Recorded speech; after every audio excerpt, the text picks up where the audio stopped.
আসসালামু আলাইকুম সবাইকে। আমার প্রিয় একজন মানুষের কাছ থেকে আমার জন্য গিফট চলে আসছে। বৈচিত্র্য বাজার বাই আফসানা। আমার প্রিয় একজন মানুষ, প্রায় ২ বছর ধরে আমি ওনার সাথে কাজ করতেছি বলতে ওনার cooking page recipes by Afsana. তো আপুর এই পেজটা আপু অনেক পরিশ্রম এবং ধৈর্যের সাথে এগিয়ে নিয়ে গেছে এবং ওনার সেই কুকিং পেজে উনি একদম সাকসেস। ওনার ইউটিউব চ্যানেলও আছে, ওনার টিকটক চ্যানেলও আছে। তো সবাই সব জায়গায় থেকে ওনাকে সাপোর্ট করতে পারেন। আর ওনার নতুন বিজনেস পেজ হচ্ছে বৈচিত্র্য বাজার বাই আফসানা। তো আপু হচ্ছে আমার চোখের সামনে আপু অনেক ধৈর্য এবং পরিশ্রম নিয়ে এগিয়ে যাচ্ছে। প্লাস হচ্ছে ওনার সেই পরিশ্রম এবং ধৈর্যের কারণে উনি সফলতাও অর্জন করছে। ওনার রেসিপিস বাই আফসানা কিন্তু এখন অনেক বড় পেজ হয়ে গেছে।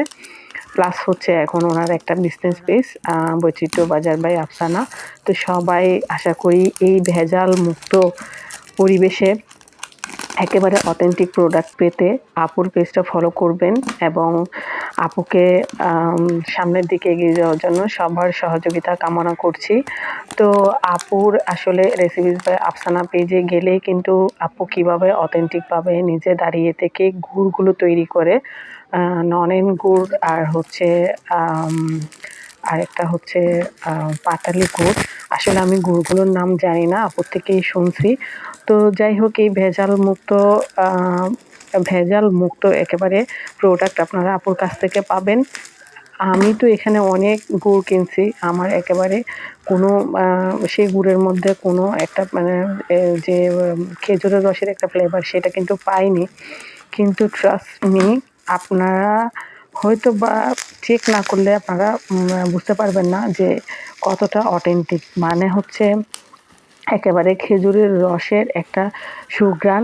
আর খেজুরের রস যে এই বছর পাচ্ছি না, এই বছর না, আমরা তো অনেক বছর ধরে খেজুরের রস পাচ্ছি না, কিন্তু এই গুড়ের মাধ্যমে খেজুরের রসের একটা ফ্লেভার আমি পাচ্ছি। তো যাই হোক, সবাই আমার এই প্রিয় আপুর পেজটা ফলো করতে পারেন এবং আপুর থেকে এই প্রোডাক্টগুলো, অথেন্টিক প্রোডাক্টগুলো পারচেস করতে পারেন। তো এই যে দেখেন, আমি দেখাচ্ছি কতটা। আমি তো ফার্স্টে ওই গুড়টা দেখালাম, এখন হচ্ছে এই লিকুইডটা দেখেন একটু। এত যে এটা আমার সবচেয়ে বেশি ভাল লাগছে, এত যে মানে খেজুরের রসের একটা ফ্লেভার। আর আমার বাচ্চারা কিন্তু পাউরুটি দিয়েই খেয়ে ফেলছে। আমি কিন্তু কোনো পিঠা-টিঠা লাগে নাই। মানে ভাপা পিঠা বা চিতই পিঠা। তো আগে কিন্তু পাউরুটি দিয়ে খাওয়া শুরু হয়ে গেছে। যাই হোক, সত্যি আপু অসংখ্য ধন্যবাদ এই ভেজাল মুক্ত পরিবেশে একটা অথেন্টিক প্রোডাক্ট দেওয়ার জন্য। আল্লাহ হাফেজ।